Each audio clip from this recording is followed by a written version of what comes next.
What's up, guys? I got another Trainz video today with a new item from Trainz Forge. This is the MC-1, the Harriman style MC-1 2882 articulated.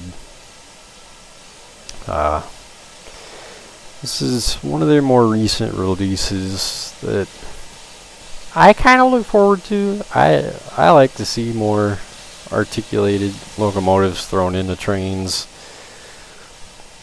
I just get a kick at how they operate and how they run. I'd love to see more logging models, but yeah, we're gonna take a peek, see what they look like, see how they run, and let you guys get a feel and a view for what they're like. So yeah, it's a pretty neat model. I've played around with them some already. I believe there are 9 variations of this locomotive with I believe the original owners being Union Pacific and Southern Pacific, but the OWR&N, obviously the OCR, I believe. I'm not dead certain. I would have to pull up the information, but I have the OWR&N here because it's probably the more drastic change with its auxiliary tender, and the I also have a Southern Pacific model back there because I get an absolute kick out of the whaleback tenders. But yeah, these were not a commercial success with UP or SP, oddly enough. This is another one of those oddball models that we're getting for trains that was not a huge, popular, successful locomotive. While this is another odd one where the tender was the locomotive's greatest downfall, oddly enough. The locomotive itself typically had the power it needed. They were not fast, they were not built for speed, they were built to haul heavy trains. Their issue was they didn't have a very long range. These were fuel-hungry locomotives. They went through oil, coal, and water like nobody's business. So their range of operations was really short for a steam locomotive. That's why the OWR&N has a auxiliary tender here to help improve that a little bit, because these things go through water like nobody's business. Now, you would not see them with a passenger train like I've got here, but we're on the dry brook route, so I thought, why not? It can act as a excursion down the line here. I'll throw my switches though, so that I don't put us in the middle of a wreck. Right? Oh. There we go. So the first thing you'll notice, these are loud. If you're having trouble hearing me, these are loud locomotives. I don't know what to tell you, man. They're constantly making some kind of noise, some kind of ambient sound. So they are definitely loud. So if you see me scrolling back, it's just to kind of hear myself so that I know what I'm saying. But overall, they're really neat locomotives. They have a neat backstory, neat history, and they're really well done. This is one of the better models available for trains that's, like I said, a little bit off the wall, but not unwelcome. I mean, really nice rivet detail, really nice truck detail, a nice base weathering that's not, it's not too much, but it's not, not there. overall, just really, really good looking locomotives. Now, with your variants, most of your variation is going to be here to the tenders, because different roads you've done oil, coal, whatever. There are some variations between the locomotives. I did not put all 9 down because I did not see a point. Your basic things are going to be like headlight bell placement, stuff like that. Little minor things that didn't warrant me putting down all 9 of them and making it so that you guys couldn't hear me. But yeah, overall, these are really, really nicely detailed models. I mean, even took the time to do the inside of the frame pretty decently. You know, parts that you wouldn't typically see.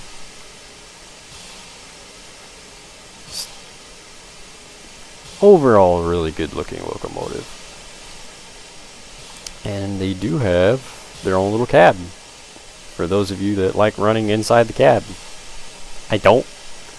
In my opinion, Trainz is more geared towards model trains than they are simulation per se, but it does have a custom cab if you like that, so yeah, cool, I guess.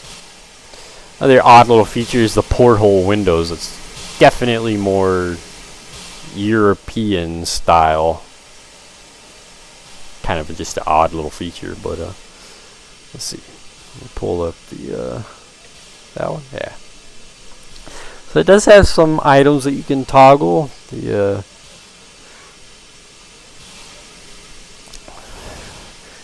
class flags up on the front. You can toggle between following and extra or just not there. Smoke ducts door you can open. See a nice little bit of detail there with the smoke box. The roof hatch opens. And then the windows are done with sliders.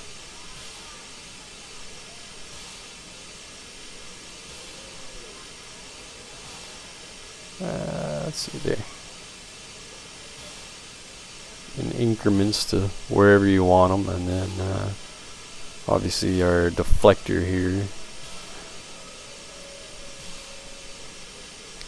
Not a whole lot, but yeah, it's something to give you something to play with. You know, why not? Let's see. Let's get rid of that. Our headlight. Again, as is typical with Trainz Forge, their headlights are kind of pretty nice, honestly. I don't dislike them. Now you do have to have your you have to choose following or extra to have your class lights on, and it's gonna have the flags on regardless, but hey, it is what it is.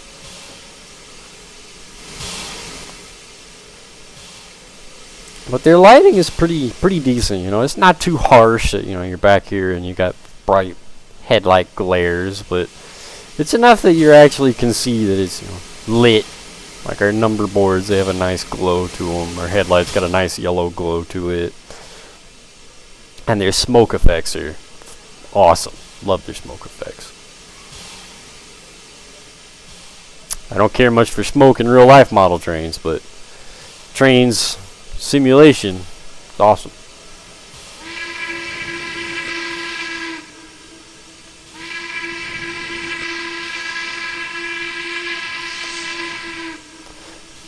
I love the whistle.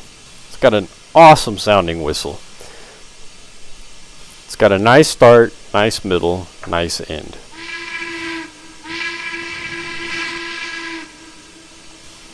Just overall, really nice.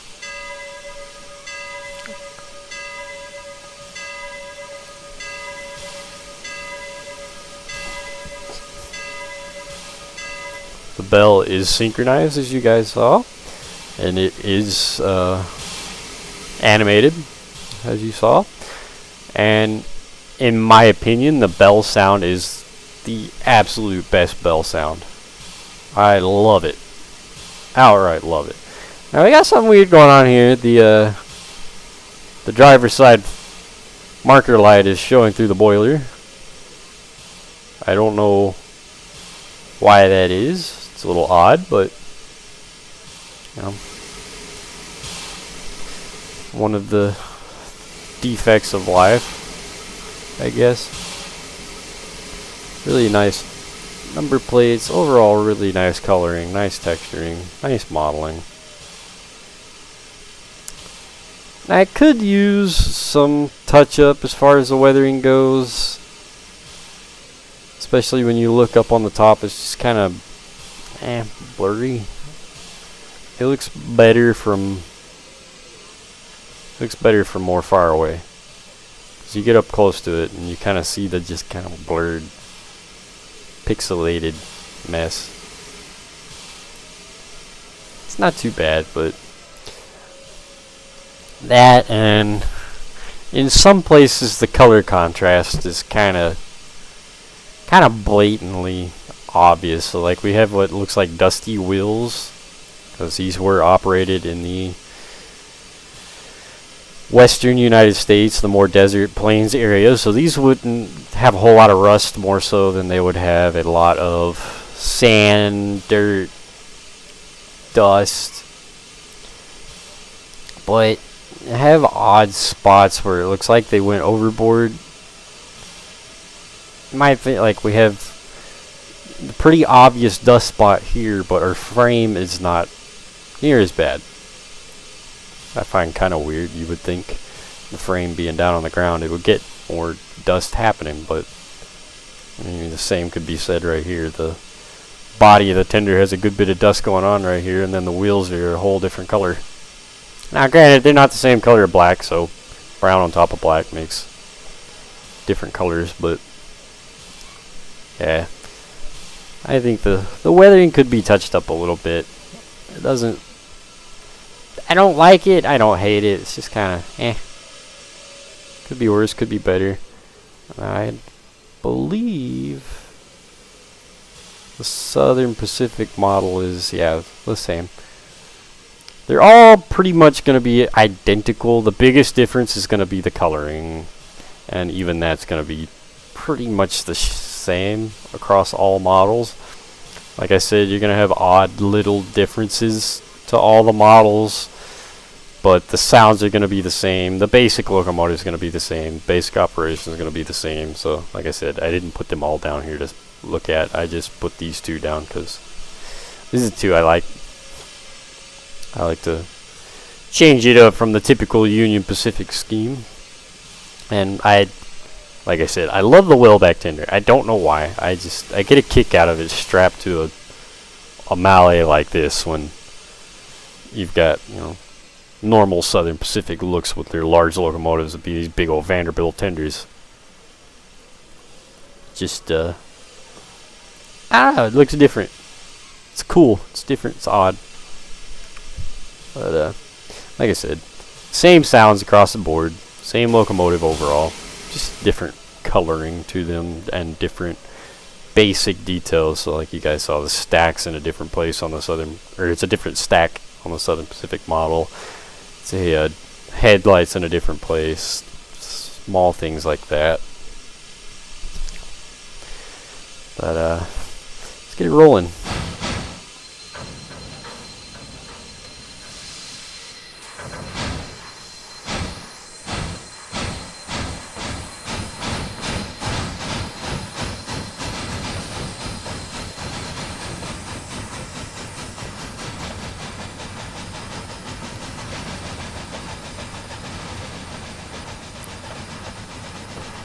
Nice exhaust sounds.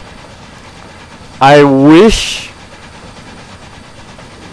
it's more of an issue with Trainz overall, not so much their model in particular, but just with Trainz in general. Articulated locomotives always have this problem of never getting out of sync. So like right now, our exhaust should be completely out of sync. You see your front and rear drivers are not in sync with each other. So your exhaust chuffs should be wildly out of sync right now. I don't know why it's such an issue with Trainz. It tends to, I don't know, it sounds better in some other simulators. Trainz just has an inherent issue with all articulated types where they don't quite capture the sound of a Mallet or articulated locomotive in operation. But overall, it's not bad. I personally would use this sound on larger locomotives, larger rigid frame locomotives, 2-cylinder locomotives. It's got a nice deep throaty sound to it. Not too demanding, not too obnoxiously loud, but pretty decent. Now, like I said, these locomotives are slow. As you can see, I'm sitting at 85% on the throttle, operating it with the just a little controller here. And I believe these max out at 25 miles an hour.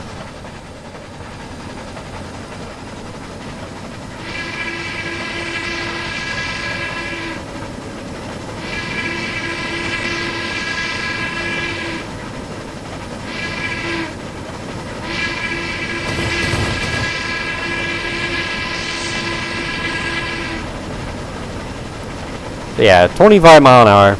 It's as fast as these locomotives will go.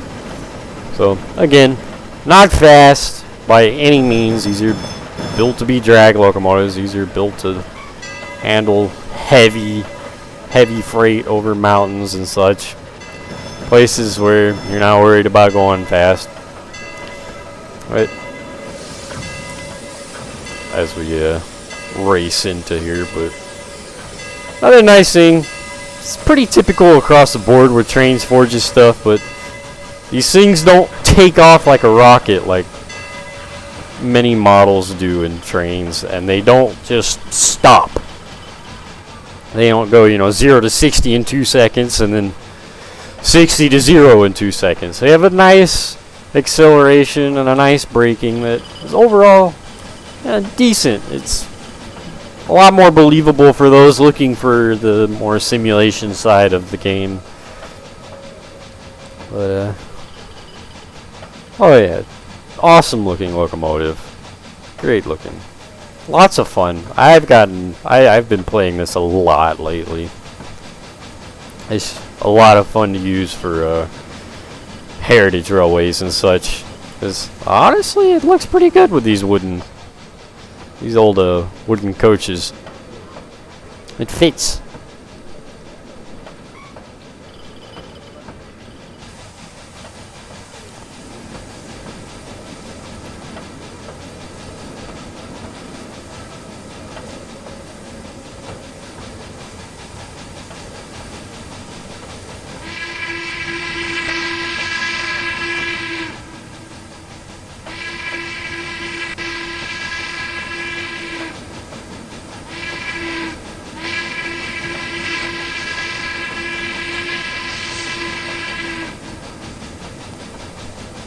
Yeah, definitely like it. Definitely recommend it. Overall, really, really nice model. Their lettering could do touch-ups as well. I don't know entirely why, but the Union Pacific lettering, it looks pretty good from here, and then you zoom in, and it looks kind of blurry.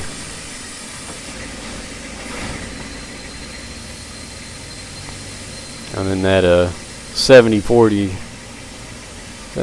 over, I can't tell you what that bottom number is. I don't know. This number ended up really blurred out.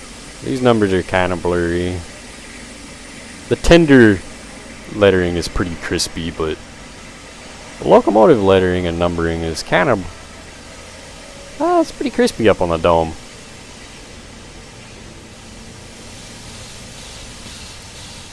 Does it look that bad on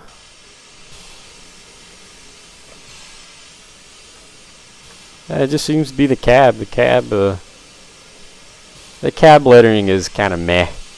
The tender lettering across the board is pretty decent, and obviously the dome lettering is pretty decent, but I don't know why the cab lettering, it just kind of, right here, it's like they're ready to get it done and just, I don't know, photoshopped it.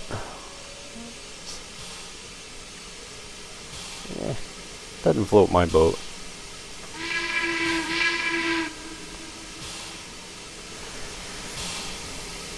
No secondary whistle from what I can tell. Just a typical whistle. And like I said, the sounds are identical across the board, no matter which locomotive you put down. Performance is about the same. They all top out at 25. They'll all pull a heavy load. But yeah, there it is. The MC-1 from Trainz Forge. I highly recommend. I highly recommend it. I think it's a neat one to add to your roster, especially if you're big on UP or SP and their subsidiaries. I stumbled all over that word. Sorry. It's been a day. But highly recommend it. It's a lot of fun overall. Now it does do this issue that I tend to have with Trainz Forge locomotives, and I have no idea why they do this. But once you start them moving, the wheels don't stop unless you incrementally go down the speed throttle. If you just go, we're doing 20 right now, and then we just zero it. It stops and the wheels keep spinning. Kind of a weird deal. I don't know. Oh, now they're kicking off. This is a cool little thing. The air pumps are actually working right now. And you can actually see them going up and down. It's a neat little detail, you know. The little things in life. You can also watch the pistons. Piston rods, the guide rod here that extends all the way through the cylinder and out next to the pilot here is kind of a neat little gimmick. Something again that we don't see simulated all that often. It's, you know, odd, something different. Like I said, little details. Odd little details make me happy.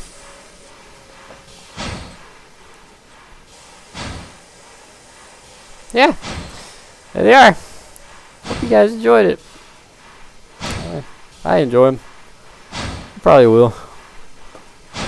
So, yeah. I'll throw a link down in the description as typical. Go check them out. Go piddle with them. I think they're $15. Maybe $12 or $15. They're not much. Pretty typical for DLC, and get a pretty decently large pack with it that I think you'll get a lot of use out of. So go check them out. Later, dudes.